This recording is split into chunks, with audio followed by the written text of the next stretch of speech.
इतनी कहानी बताऊं आपको। लखनऊ में भी एक हत्या हुई है,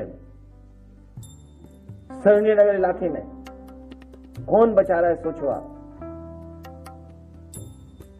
सरकार में बैठे लोग, खासम खास लोग जिनके पास पैसा है, जिनके पास संपर्क है, उस हत्या का खुलासा नहीं होने दे रहे हैं और जो दोषी हैं उनको नहीं पकड़ने दे रहे हैं। वो लोग बीजेपी के लोग हैं शामिल। मेरे में पूरी फाइल है कि जहां बीजेपी के लोग ही कानून व्यवस्था को बिगाड़ रहे हैं। तो कितनी कहानी बताऊं। ये तो कुछ जगह की कहानी है। और आप याद कीजिए आईपीएस कितने दिन फरार रहा। कानपुर में जो दंगा हुआ था, मैं आपके सामने कह रहा हूं, कभी न कभी जांच होगी, उसकी दोबारा जांच होगी। वहां पर पुलिस ने जिस तरीके से पैसा वसूला है लोगों पर, और खासकर मुसलमान भाइयों से पैसा लिया है, झूठे मुकदमे लगा करके, डर दिखा करके, जब सरकार की जानकारी में आया तो सरकार को अधिकारी हटाना पड़ा। उस अधिकारी ने, उस अधिकारी के साथ मिलकर के लोगों ने करोड़ों रुपए वसूला। कितनी कहानियां बताएं आपको, भरी पड़ी हैं। और फाइल अभी मुझे लोग देके गए हैं, अगर फाइल का पढ़ दें तो न जाने कितना भ्रष्टाचार दिखाई देगा केवल एक विभाग का। और फिर ये ड्रोन वाला कोई कार्यक्रम चला रहे हैं बीजेपी वाले।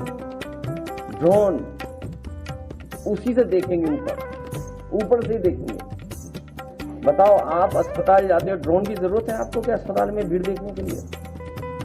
लोहिया अस्पताल जाइए, आप सिविल हॉस्पिटल जाइए, पीजीआई आप जाइए, क्या आपको ड्रोन की जरूरत पड़ेगी भीड़ देखने के लिए? आप किसी रेलवे स्टेशन पे चले जाओ, आपको जरूरत पड़ेगी ड्रोन की भीड़ के लिए, देखने के लिए। तो 10 साल रह करके इन्होंने हर व्यवस्था को खराब किया है। हर व्यवस्था, हर विभाग बर्बाद कर दिया। ये दावा करते थे कि मेडिकल कॉलेज बना रहे हैं, भले 13 मेडिकल कॉलेज नहीं बन पाए जिनको एनएमसी ने मान्यता नहीं दी। कहीं मान्यता मिली है 13 मेडिकल कॉलेजों को? और जो मेडिकल कॉलेज हैं उनकी स्थिति क्या है? कहीं इलाज नहीं मिल रहा गरीब को। एक जिला अस्पताल नहीं बनाया जहां पर दवाई, इलाज, इंतजाम पूरा मिल जाए गरीब को। तो स्वास्थ्य विभाग वो दिखाई दे रहा है, और कितना भ्रष्टाचार होगा उसमें पता ही नहीं। ये तो कुछ खुल रहे हैं, और ये खुल इसलिए रहे हैं कि कुछ लोग मोहरा बन गए। वो मोहरा है, दिल्ली के वाईफाई के वो पासवर्ड हैं।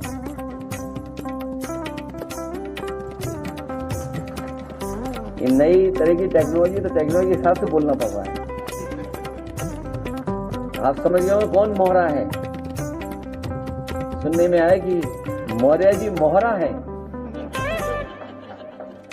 दिल्ली के वाईफाई के पासवर्ड हैं। अगर दिल्ली वाले किसी से मिलते हैं तो लखनऊ वाले भी मिल लेंगे किसी से। तो बताओ सरकार चलेगी ऐसे?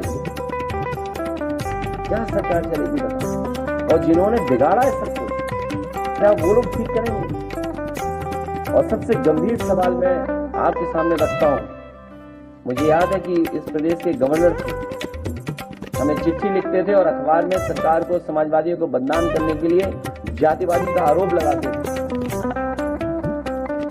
बताओ, कोई है कहीं कोई जो गिनती करे कौन कहां बैठा है? बताओ, मुख्यमंत्री जी कौन है, मुख्य सचिव कौन है, प्रमुख सचिव कौन है गृह, और विभाग में कौन कौन कहां बैठा है? सोचिए आप भी तो थे, कभी कभी उठाते थे सवाल जातिवाद का। तो आप विचार करिए, गंभीर सवाल है। तो यूपी ऐसे नहीं चलेगा। यूपी की जनता को इन्होंने धोखा दिया। यूपी की जनता का इन्होंने सब कुछ बर्बाद कर दिया। मेरठ की बात तो लोकसभा में होगी, क्या यूपी को क्या मिला? हालांकि प्रेस के सामने मैंने कहा कि अगर पूर्वांचल एक्सप्रेसवे में केवल 25 किलोमीटर ये सरकार बना देती तो दिल्ली से भागलपुर तक आप एक्सप्रेसवे से चले जाए। जिस गांव में जितना बना करके छोड़ दिया हम लोगों ने, उस गांव से आगे 1 इंच जमीन नहीं सरकार ने। अगर कोई गाजीपुर का हो तो वो जानता होगा पखनपुरा तक छूट गई सड़क, उसके आगे नहीं चल जाता है। तो अगर वो सड़क बन जाती, जो पैकेज दे रहे हैं बिहार को, और बिहार की बाढ़ कैसे रुकेगी बिना यूपी की बाढ़ को? 30-40 जिला तो हमारे बाढ़ में प्रभावित हैं। नेपाल से बातचीत किए बिना और यूपी की बाढ़ को रोके बिना बिहार की बाढ़ कैसे रुक जाएगी? यूपी की बाढ़ नहीं रुकेगी तो। इसलिए आप खेल देखिए दिल्ली के वाईफाई के पासवर्ड का।